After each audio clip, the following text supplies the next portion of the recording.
Marcus Aurelius once said, "The soul becomes dyed with the color of its thoughts." A beautiful quote, but how do colors truly dye one's soul? This is a question filmmakers have been asking for a long time. It actually dates back to late 1910s and early 1920s. It was then, in the year of 1920 to be exact, that German film pioneer Robert Wiene made The Cabinet of Dr. Caligari.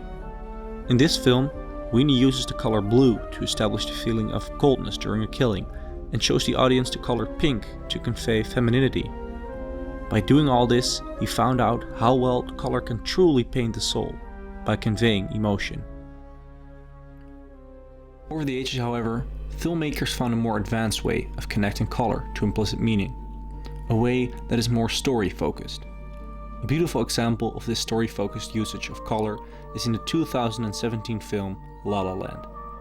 In this film, the colors that we see on screen reflect the emotions felt by the characters.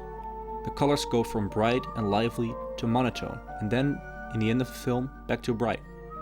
By doing so, these colors take the audience on an unconscious emotional journey, which makes the film incredibly immersive.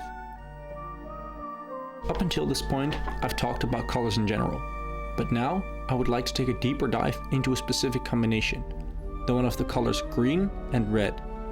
These two colors, that are very often used in combination, carry a deep meaning that is worth analyzing. To do this, I've looked at two famous movies that implement this color scheme: Hitchcock's Vertigo and Junet's Amélie. In both of these films, the colors red and green convey themes that we as an audience associate with them. The color red represents passion, obsession, and love. We see an example of this in Amélie. In this film, the color red is introduced as the protagonist eats a cherry, a fruit associated with passion. Unlike the color red, green seems to have a different meaning in the two films. In Amélie, it stands for peace and nature, while in Vertigo, it stands for uncanniness. We feel this uncanniness because the antagonist of the film, a thought to be possessed woman, is often surrounded by the color green. Finally, I arrive at another masterpiece that utilizes the red and green color scheme, the 2017 Guillermo del Toro film, The Shape of Water. Like La La Land, this film truly uses color to tell a story.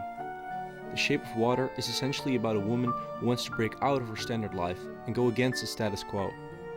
In the film, director Del Toro decided to connect the color green to everything that resembles the monotone status quo. In contrast to this monotone green, he connected red with the protagonist's passion and attempts to break out of this environment. By, just like Amélie and Vertigo did, connecting the color red to the theme of love and passion and the color green to the uncanny feeling surroundings, this film truly tells a story by color. And not only does this color amplify what is already there, it creates extra metaphors. In the end of the film, for example, a character that represents the establishment and is therefore often associated with or surrounded by green tones gets killed. It is only in this moment in which the character is bleeding and therefore partly covered in red that the character becomes enlightened and finally changes his mind, opposing the established feeling he had during the whole film. This is only one of many examples that shows the brilliant use of color in this film. So the next time that you watch a film and you're left in a haze, make sure you pay attention to color, because merely color can speak to the soul in 1,000 different ways.